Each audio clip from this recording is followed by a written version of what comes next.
All right, what's cracking, y'all? So today we're going to talk about the burden of being number one. All right. So, really, what does it mean to be number one? You know, if you ask me, from my perception, right, being number one is being great at such a consistent level in a sport. Well, not literally a sport, but a proverbial sport, game, activity.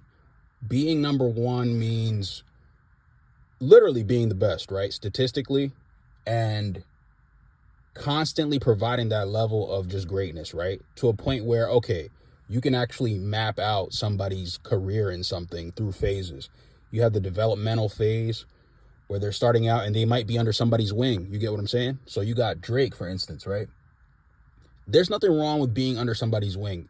Drake was around Lil Wayne, Drake was around all different kinds of people, but we all know his camp officially when he was young in the game was Young Money. Now we know, like, I heard something about him being around T.I. This is like, you're talking like '06, like post Degrassi days and stuff like that. Then you have the second phase where they start to blossom a little bit outside of their camp. This is where a lot of people say, you got the Art of War, which I think is, honestly, I think the author of the Art of War doesn't even exemplify his own work. But anyways, there's a quote that says you can't outshine the master. Motherfucker, if you want to be the fucking GOAT, you better outshine the master. And that's what Drake did. He took Lil Wayne's flow. He did it better than him. Then he went and got his own flow. And a lot of us, if you ask me, I think he perfected that flow around the Six God era.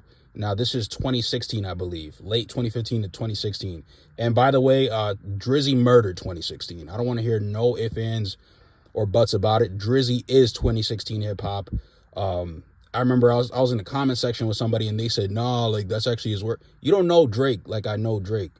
Everybody, you had to be there. Like, I was in high school, and in high school, if the whole damn school, different races, different demographics, the goth kids and the fucking footballers, the hoopers, everybody, yo, if you're not reading this, it's too late. Had the whole school on lock. Now that's the pulse of the youth.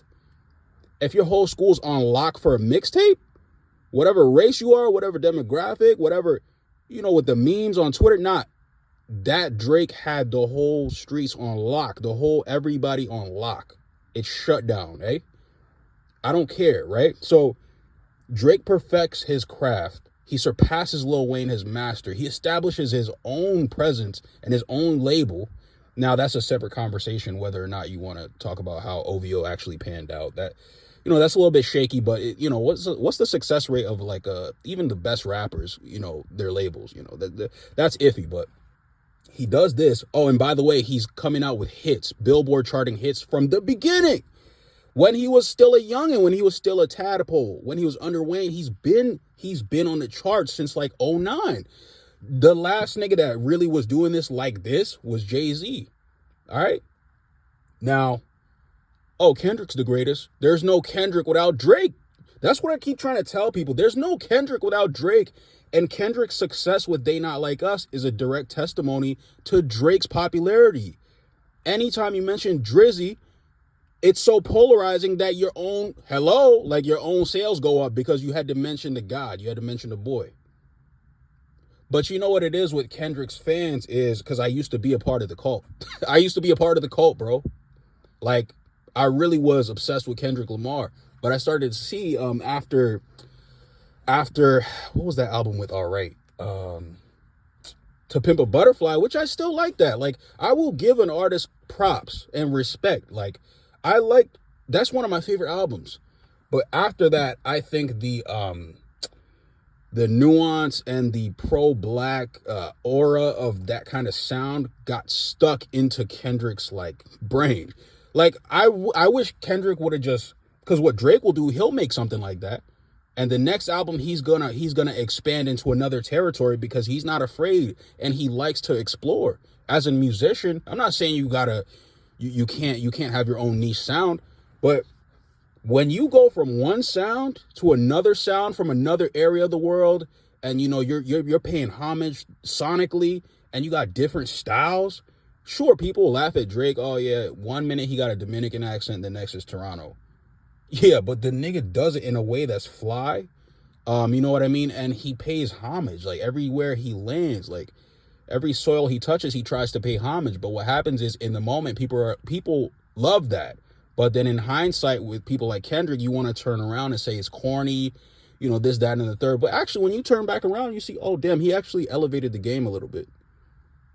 But don't nobody want to admit that. So I'm kind of rambling, but what I'm saying is, like, being at the top is being at the apex of whatever it is you're doing. Kendrick fans, like, look, he's always going to be, y'all got to cope, right?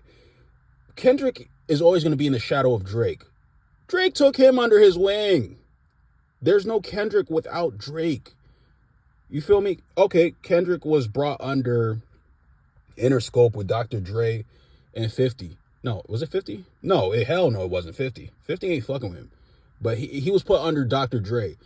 But everybody knows Kendrick didn't catapult until the tour, the Club Paradise tour that Drake brought him on, and A$AP Rocky. I'm not sitting here saying Kendrick needs to get on his knees, pause, and praise Drake. What I'm saying is, look, people want to overlook the fact that this guy will not be the same kind of artist that he is now if it wasn't for Drake, right?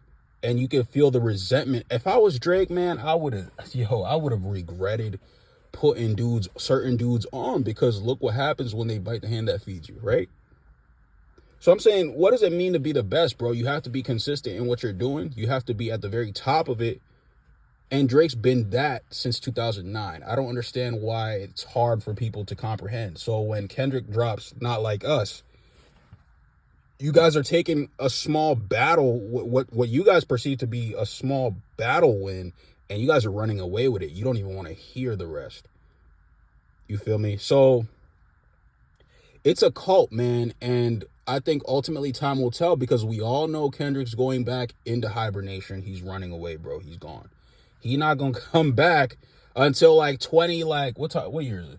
He's not going to be back till like mid 2025 to 6. And that's if you guys are lucky. He's going to starve you guys out.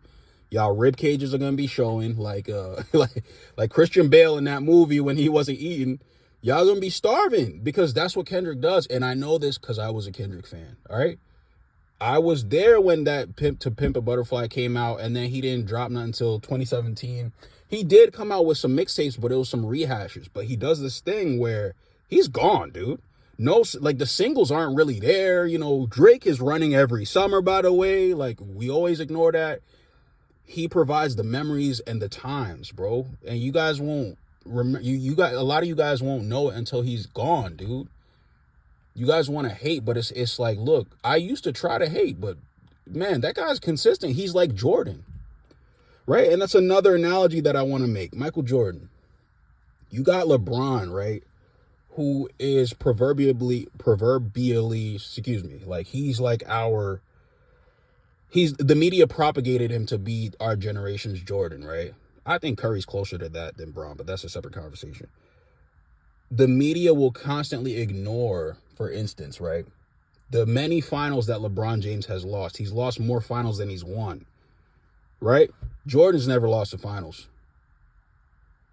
The standard is too high for Jordan. It's too high. But for Bron, we have a litany of excuses. Just like for Kendrick, we got a litany of excuses. Kendrick's album sales they're not even close to Drake, by the way, right? But now you have the media, and then you have these streaming fan fictions that come out on Twitter, and you don't even know if half these shits are true. It's a lot of propagated statistics and a lot of just narratives that are made. And you can draw a parallel between Drake and Kendrick with LeBron James, or Michael Jordan and LeBron James, in the sense that one has set such a precedent in their field that they got to come up with some other guy. It can't just be him. Like, there's people out there scrambling like SpongeBob in the episode where SpongeBob had all these like copies of him in the brain, printing out like paper, and everybody's tripping. There's people out there in Kendrick's camp and then also in his cult that are like, guys, we got to figure out how to make him look superior to Drake. This is the hardest thing we've ever done, because he's not. But we need to create this narrative. We got to paint this canvas that shows him, hey, he's actually better than Drake, guys. Because look, he creates more conceptual albums. He does that don't mean nothing. Nobody's playing Kendrick Lamar's Mr. Morale and the Big Steppers. I remember when that dropped, bro, I was snoring. I was so bored. I knew from the very start, from the first track, oh, I know what this album's gonna be. It's gonna be a conceptual album. Ever since To Pimp a Butterfly, he got too gassed up. Oh, and by the way, To Pimp a Butterfly is loosely based on D'Angelo's Black Messiah album. People don't know that, but yeah, go check that out. D'Angelo Black Messiah album. He got his whole swag from D'Angelo in 2015, by the way. Nobody talks about that. But and shout out to D'Angelo. That's like one of the greatest R&B artists of all time. And I could do another video on like R&B and stuff. But look, man, that's all I got for y'all today. Excuse me if I kind of rambled a little bit. I'm going to work a little bit on controlling that. But essentially, I just wanted to, because I'm going off the top, I just wanted to go over what does it mean to be number one? Like, and, you know, preceding that statement, I just went and showed y'all, look, man, this is what Drake did, right? These are the phases in Drake's career. And then look, you can even draw a parallel between Michael Jordan and LeBron James to Drake and Kendrick Lamar. Like, bro, let's be for real right now, all right? All right, y'all be easy. Peace out.